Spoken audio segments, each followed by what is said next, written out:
In this video, we'll set up a custom domain for an Azure Static Web App. First, we'll configure the www subdomain. Then, we'll configure the root domain.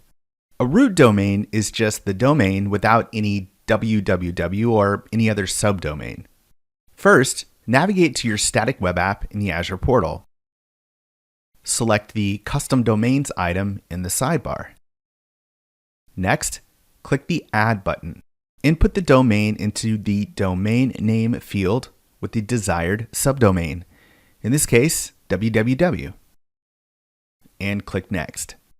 The next step is to validate this subdomain by creating a CNAME record with my domain provider that points to this static web app. To do that, copy this value using the clipboard icon. Now log into your domain provider and find the domain configuration settings.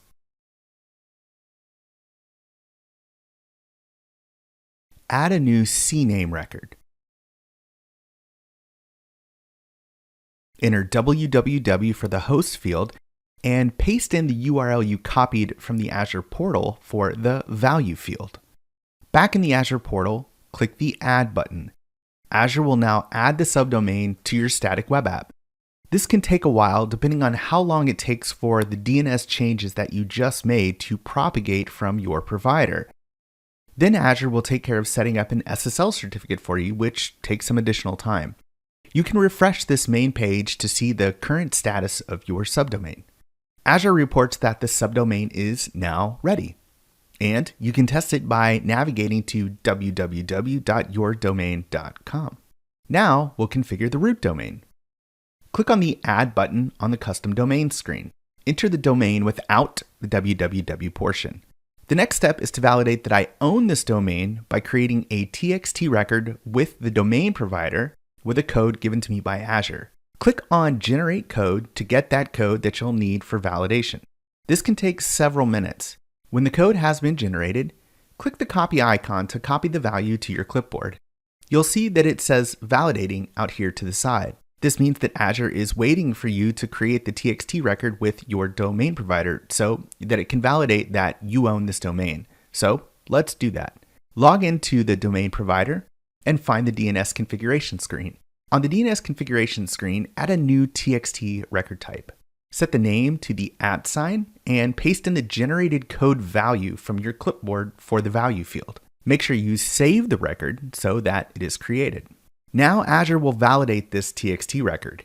You don't have to do anything to start that process because it's already running. You can check on the progress by returning to your static site in the Azure portal and looking under Custom Domains. This can take a while. You can close the configuration flyout if you like and just refresh the main section to see progress. Once the TXT record validation is complete, a green checkmark will appear next to it with the text Ready. Now you can complete the root domain setup by adding an alias record.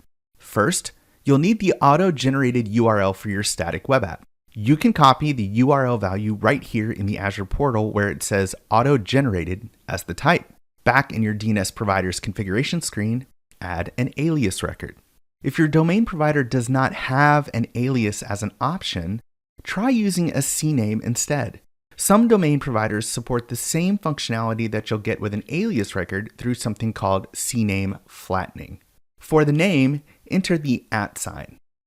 For the value, paste in the URL that is on your clipboard, and click Save to save the alias record. If you get an error when you try and save, make sure that you didn't accidentally include HTTP or HTTPS on the front of the URL, as alias and CNAME records don't allow the protocol to be included. And that's it. Your root domain is now configured. Test it out by typing the root domain in your browser, and it should return your static web app. If it doesn't, it may be because domain changes haven't fully propagated yet. Depending on where you are, this can take some time. So wait and check back a little later.